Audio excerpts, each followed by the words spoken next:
I couldn't help but think about the disciples today. That man, they're going through a tough time. They had just followed Jesus for 3 years.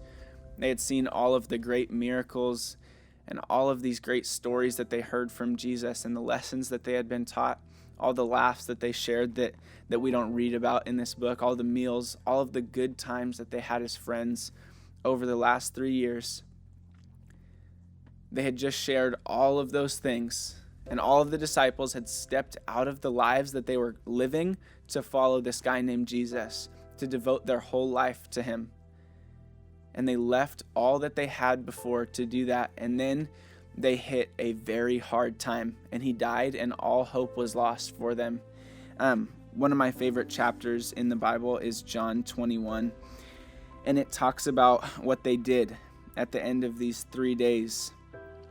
It says that Peter went out to go fishing, and the disciples followed him. And Peter was a fisherman before he started to follow Jesus. And Peter decided that because this life that he was living with Jesus, because all of a sudden within the last 3 days it got hard, and that it wasn't going to pan out anymore, that's not what he was really supposed to do, he would go back to living his old life. So he goes back to fishing, and they fish all night, him and a few other disciples that are with him. And after fishing all night, they catch nothing.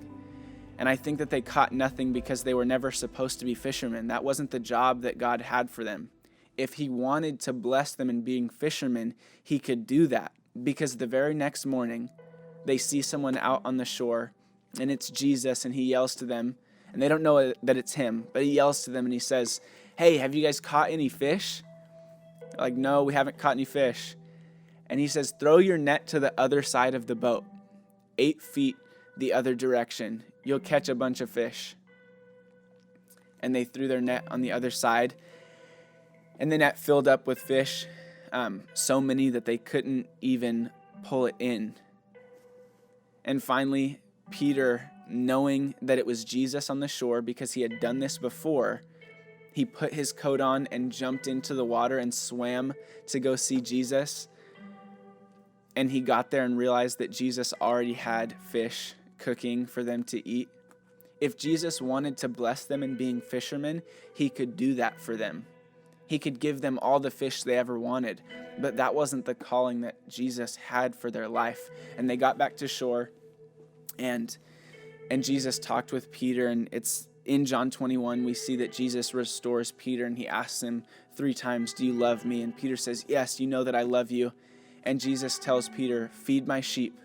Do what I called you to do. I called you to be a fisher of men. I called you to go out and preach the gospel for me. I didn't call you to be out on the water fishing.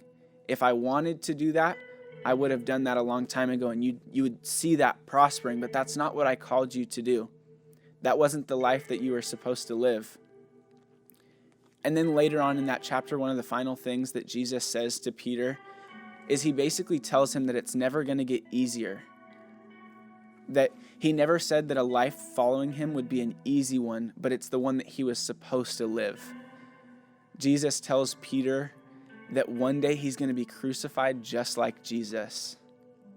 And Peter was upset in hearing that, as I'm sure he would be. He just watched Jesus die this brutal death, and then Jesus tells Peter, "You're going to be crucified too." And Peter looks at John, and he says, "What about John? How is he going to die?"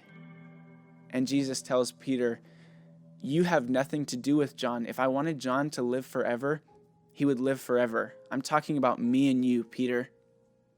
And he tells him to go feed his sheep, do what I called you to do, live the life that I called you to live. And I'm wondering how many of us are at that same spot. And we're living in those 3 days knowing that God has called us to do so many great things. He has called us to a different plan than the one that we were living before. And because it's getting hard, we're deciding to go back to the life that we were living. 50 days after Jesus talks with Peter, Peter gives one of the all-time great messages that we see in Scripture, and 3,000 people come to know Jesus that day, and they get saved, and they accept the gift of salvation. Right on the other side of those 3 very dark, hard days, right on the other side of that, Peter's breakthrough came.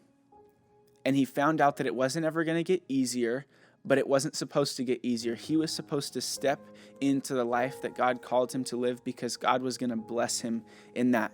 And we see that he did, because a month and a half later, 3,000 people came to know him.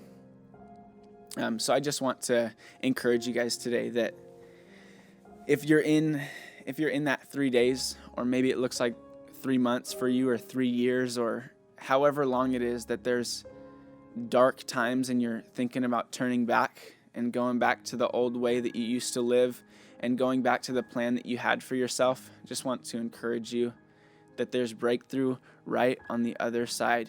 Keep going. God is going to bless you in what he called you to do. So step into that. It's going to be hard. Love you guys.